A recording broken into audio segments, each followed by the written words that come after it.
Hello కానమోకు కథావచనం మోహనవచనం పరిజ్ఞాన హితబాండం నిత్య చదువరి శ్రోతలకు ఆహ్వానం నమస్కారం. చదవదగునెవరు రాసిన తదుపరి చదివిన వెంటనే మరువక పలువురికి వినిపింపబూనినా అది ఏ పరిజ్ఞాన హితబాండమౌపో మహిళ మోహనవచనమై విరాజిల్లు. పరిజ్ఞాన హితబాండం లక్ష్యం ప్రతివారీ సమాచార హక్కు. ఆ స్ఫూర్తితోనే ఇప్పుడు ఇనుగుర్తి శ్రీనివాసాచారి విరచిత అంశం అణువిద్యుత్ ఆవశ్యకం అనేటువంటి అంశాన్ని ఇప్పుడు మన కానమోకు కథావచనం శ్రోతలకు మీ కానమోకు స్వరంలో వినిపిస్తాను, వినండి. అణువిద్యుత్ ఆవశ్యకం. ఇక వినండి. అణువిద్యుత్ వైపు అడుగులు. అణువిద్యుత్ రంగానికి ఊతమిచ్చేందుకు కేంద్రం తాజా బడ్జెట్లో ప్రాధాన్యమిచ్చింది. 20,000 కోట్లతో అణు ఇంధన మిషన్ను ఏర్పాటు ద్వారా స్మాల్ మాడ్యులర్ రియాక్టర్లపై పరిశోధన అభివృద్ధికి పెద్దపీట వేసింది. 2033 నాటికి కనీసం 5 చిన్న రియాక్టర్లను ప్రారంభించాలని లక్షించింది. దేశ ఇంధన భద్రత, కాలుష్యం కట్టడికి ఇవి ఉపయోగపడతాయి. ఇక విషయానికి వస్తే పారిశ్రామిక, వ్యాపార, వాణిజ్య, గృహ అవసరాలకు విద్యుత్ వినియోగం అంతకంతకు అధికమవుతుంది. ప్రపంచవ్యాప్తంగా అనేక రకాలుగా విద్యుత్ ఉత్పత్తి అవుతుంది. బొగ్గు, సహజ వాయువులను మండించటం, వాటి వల్ల పెద్ద ఎత్తున కర్బన ఉద్గారాలు వెలువడుతున్నాయి. వీటిని నివారించాలంటే థర్మల్ విద్యుత్ ఉత్పత్తిని తగ్గించుకుంటూ స్వచ్ఛ ఇంధనమైన సౌర, పవన విద్యుత్తును పెంచుకోవాలి. అయితే ఇవి సూర్యకాంతి, గాలిపై ఆధారపడి ఉంటాయి. పైగా వీటి ద్వారా ఉత్పత్తి అయ్యే ఆ విద్యుత్తుతో పగలు, రాత్రి గ్రిడ్ను నిర్వహించడం కష్టమవుతుంది. దాంతో ఉద్గారాలు అంతగా వెలువడని, నిరంతరాయంగా ఉత్పత్తికి వీలుండే అణు విద్యుత్తు మంచి ప్రత్యామ్నాయంగా కనిపిస్తుంది. దానికి తోడు తక్కువ ఖర్చుతోనే ఉత్పత్తి చేయవచ్చు. అణు రియాక్టర్లోని భారజలంలో యురేనియం, థోరియం పరమాణువులను విచ్ఛిన్నం చేస్తారు. తద్వారా వెలువడే వేడిమితో నీటి ఆవిరి తయారవుతుంది. దాన్ని ఉపయోగించి టర్బైన్లను తిప్పడం ద్వారా విద్యుత్తు ఉత్పత్తి అవుతుంది.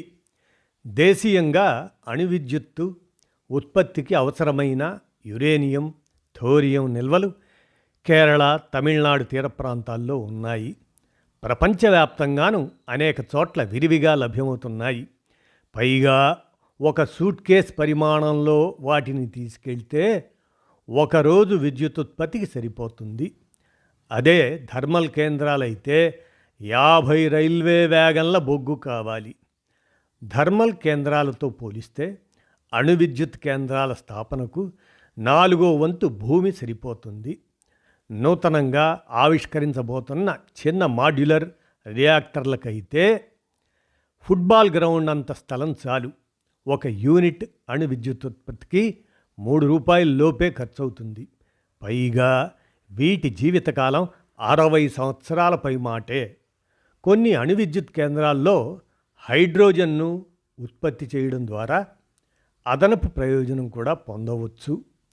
ప్రపంచ అణు విద్యుత్పత్తిలో భారతదేశ వాటా కేవలం 3.1%. ఈ విషయంలో అమెరికా 30%తో అగ్రగామిగా ఉంటే ఆ తర్వాతి స్థానాల్లో చైనా, ఫ్రాన్స్, రష్యా, దక్షిణ Korea, Canada, Ukraine, Spain, Japan అటువంటి దేశాలు ఉన్నాయి. ఏది ఏమైనా కూడా ప్రమాదరహితంగా నిర్వహణ చేయొచ్చు. అణు విద్యుత్ కేంద్రం అనగానే అణుబాంబు వంటి ముప్పు ఉంటుందనే భయాందోళనలు ప్రజల్లో వ్యక్తమవుతున్నాయి. దీనికి తోడు హానికర రేడియో ధార్మిక వ్యర్థాల విడుదల పట్ల అనుమానాలు ఉన్నాయి. దాంతో ఎక్కడైనా ప్రభుత్వం కొత్త కేంద్రాల స్థాపనకు పూనుకుంటే గట్టి వ్యతిరేకత ఎదురవుతుంది. విద్యుతుత్పత్తి రంగంలో ప్రమాదాలు, మరణాలు సంభవిస్తుంటాయి. 100 కోట్ల టెరా యూనిట్ల కరెంటు ఉత్పత్తి క్రమంలో మరణాలు అణు విద్యుత్ రంగంలోనే చాలా తక్కువ, 0.04గా ఉంటున్నాయి. దీనితో పోలిస్తే థర్మల్లో 161, చమురు ద్వారా 36, బయోఫ్యూయల్ ద్వారా 12, సహజ వాయువు ద్వారా 4, జల 14, సౌర 0.44, పవన విద్యుత్తు 0.15. ఇలా ఆయా రంగాల్లో ఎక్కువ మరణాలు సంభవిస్తున్నాయి. మన దేశంలోనైతే అణు విద్యుత్ రంగంలో ప్రమాదాల వల్ల ఇప్పటి వరకు ప్రాణ నష్టం అన్నదే జరగలేదు. అత్యాధునిక సాంకేతికతలతో అణు విద్యుత్ కేంద్రాలను ఇప్పుడు మరింత కట్టుదిట్టంగా ప్రమాదరహితంగా నిర్వహిస్తున్నారు. అయినా సరే వీటిని జనవాసాలకు దూరంగా సముద్ర తీరాలు, ఎడారి ప్రాంతాల్లో నిర్మించడం శ్రేయస్కరం. ఉగ్రవాదుల చేతికి చిక్కకుండా వీటిని కాపాడుకోవాల్సి ఉంటుంది. భారత పార్లమెంటు 1962లో అణు ఇంధన చట్టాన్ని చేసింది. 2010లో civil liability for nuclear damage యాక్ట్ను తీసుకొచ్చింది. వీటిలోని కొన్ని నిబంధనలు అణు విద్యుత్ రంగంలో ప్రైవేటు భాగస్వామ్యానికి, విదేశాలతో వాణిజ్య ఒప్పందాలకు ప్రతిబంధకంగా మారాయి. దాంతో ఈ చట్టాలకు సవరణలు చేపడతామని ప్రధాని ఇటీవలే ప్రకటించారు. అణు విద్యుత్ ప్లాంట్ల మంజూరు, స్థాపన, ఉత్పత్తి, వినియోగం అంతా కేంద్ర ప్రభుత్వ ఆధ్వర్యంలోనే nuclear power corporation of India limited చూసుకుంటుంది. దీని కింద మహారాష్ట్ర, గుజరాత్, రాజస్థాన్, ఉత్తరప్రదేశ్, తమిళనాడు, కర్ణాటక రాష్ట్రాల్లో అణు రియాక్టర్లు ఉన్నాయి. దేశంలోని అన్ని అణు విద్యుత్ కేంద్రాలకు తెలంగాణలోని న్యూక్లియర్ ఫ్యూయల్ కాంప్లెక్స్, దాని నుంచే ముడి సరుకు, మణుగూరు నుంచి భారజలం సరఫరా అవుతుండటం విశేషం. దేశం పూర్తిగా స్వచ్ఛ ఇంధనాల వైపు మరలాలి అంటే అణు భాగస్వామ్యాన్ని మరింతగా పెంచుకోవాలి. అందుకోసం కేంద్రం కొన్నేళ్లుగా బడ్జెట్లో వేల కోట్ల రూపాయలు కేటాయిస్తుంది. థర్మల్ విద్యుత్ కేంద్రాల జీవితకాలం ముగిసిన రాష్ట్రాలు, బొగ్గు లభ్యత తక్కువగా ఉన్నవి అణు విద్యుత్ కేంద్రాల ఏర్పాటును పరిశీలించాలని కేంద్ర మంత్రి ఈ మధ్య కోరారు.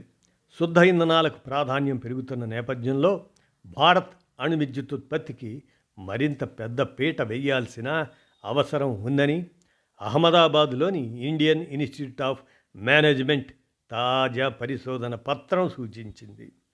పూర్వ రాష్ట్రపతి అబ్దుల్ కలాం చెప్పినట్లు అణుశాస్త్రవేత్తలు, మేధావులు, స్వచ్ఛంద సంస్థలు ప్రజలతో సంభాషించి అణు విద్యుత్ పట్ల వారిలో ఉన్న భయాందోళనలను తొలగించాలి. అప్పుడే ఈ కేంద్రాల స్థాపనకు ప్రజామోదం లభిస్తుంది. ఇక మనం ప్రపంచవ్యాప్తంగా 2023 చివరి నాటికి అణు విద్యుత్ రియాక్టర్లు ఎక్కడ ఎన్ని ఉన్నాయనే గనక ఒకసారి గమనిస్తే, ప్రాంతం ఎక్కడ, అక్కడున్న రియాక్టర్ల సంఖ్య ఎంత అనేది చూస్తే ఆసియా ఖండంలో 149 రియాక్టర్లు ఉన్నాయి. ఉత్తర అమెరికా ఖండంలో 114 అణు రియాక్టర్లు ఉన్నాయి. పశ్చిమ మధ్య ఐరోపాలో 113, తూర్పు ఐరోపా, రష్యాలో 54, దక్షిణ అమెరికాలో 5, ఆఫ్రికాలో 2, ఇట్లా మొత్తం 437 రియాక్టర్ల సంఖ్య ఉండగా ఈ రిపోర్టు దీనికి ఆధారం ఏంటంటే వరల్డ్ న్యూక్లియర్ అసోసియేషన్ నివేదిక ఆధారంగా ఇనుగుర్తి శ్రీనివాసాచారి గారు, వీరు విద్యుత్ ఇంధన రంగ నిపుణులుగా ఈ అంశాన్ని అణు విద్యుత్ ఆవశ్యకం అనేదాన్ని అందజేసిన మీదట మన కానమోకు కథావచన శ్రోతలకు మీ కానమోకు స్వరంలో విజ్ఞానాంశంగా వినిపించాను. విన్నారుగా, ధన్యవాదాలు.